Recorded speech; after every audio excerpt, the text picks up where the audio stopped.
Los periodistas suelen tenerle miedo, no respeto, a los intelectuales. Casi siempre transmiten sus declaraciones y luego las desglosan sin posicionamientos críticos ni contextualizaciones incómodas.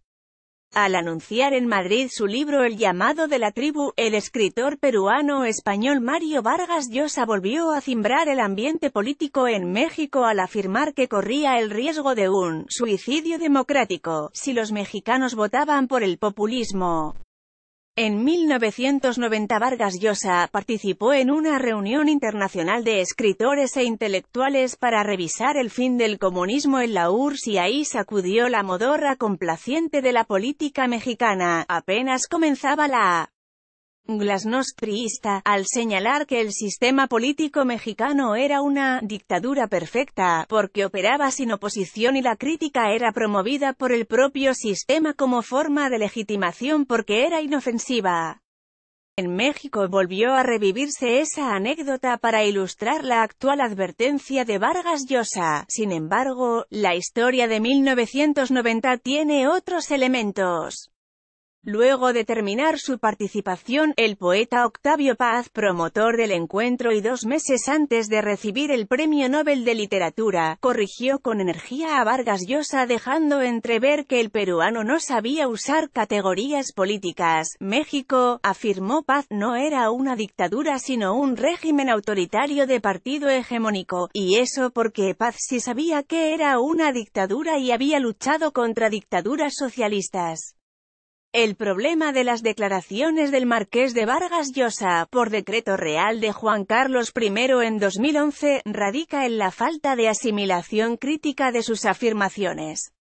En México, en estos días, se han multiplicado referencias a su advertencia de un populista en la presidencia de México. El problema es que no se han hecho las aclaraciones pertinentes. Vargas Llosa, en efecto, es un escritor, pero es también un político práctico. La función del intelectual es la de reflexionar críticamente la realidad, la del político defender una posición ideológica o de poder.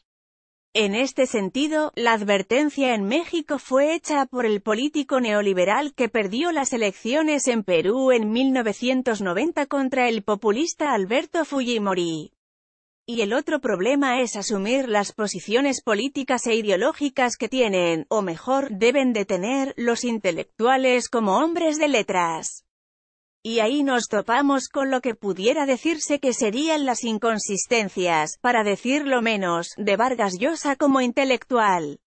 En cada una de sus etapas políticas, Vargas Llosa fue incendiario e inflexible en sus posicionamientos: comunista en Perú, comunista estalinista, socialista castrista, socialista romántico, socialista pesimista, liberal filosófico y ahora neoliberal de mercado al estilo Fondo Monetario Internacional. Lo menos importante serían las contradicciones, deben ser necesarias en hombres de pensamiento abierto.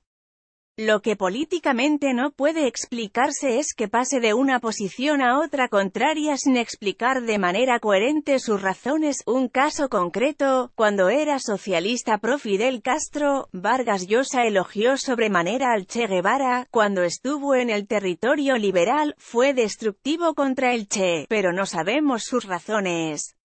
Los ciclos políticos de Vargas Llosa han sido muy claros: socialista castrista de 1962 a la ruptura con Fidel Castro en 1971 por el caso Eberto Padilla, socialista romántico de 1971 a 1989 antes de la caída del muro de Berlín, liberal de mercado, al estilo FMI, de su campaña presidencial en 1990 a la fecha.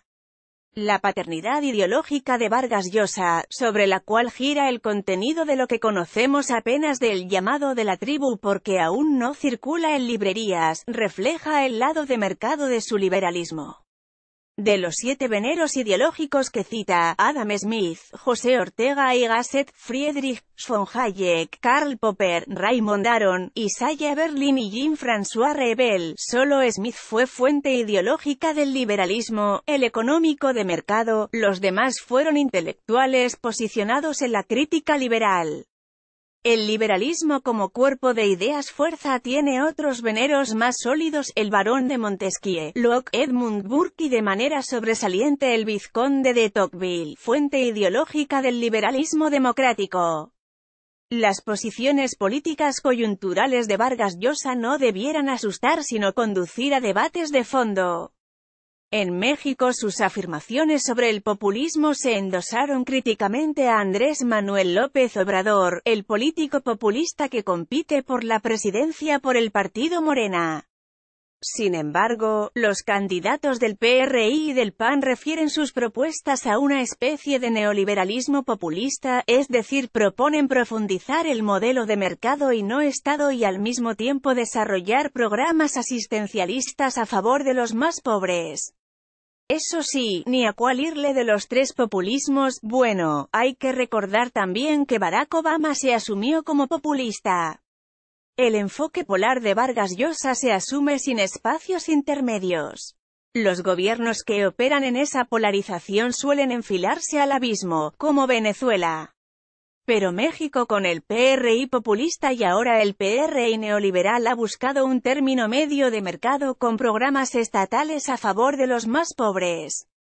Cuando fue jefe de gobierno de la capital de México, López Obrador fue populista y neoliberal, un modelo que aplicaría desde la presidencia si gana las elecciones, y ningún partido ha sido más populista, más aún que Hugo Chávez, fue el PRI. Por tanto, hay que asumir hoy las frases de Vargas Llosa en función de su fase actual neoliberal fondomonetarista, sobre todo porque tiene lucidez y fuerza para volver a cambiar de territorio ideológico.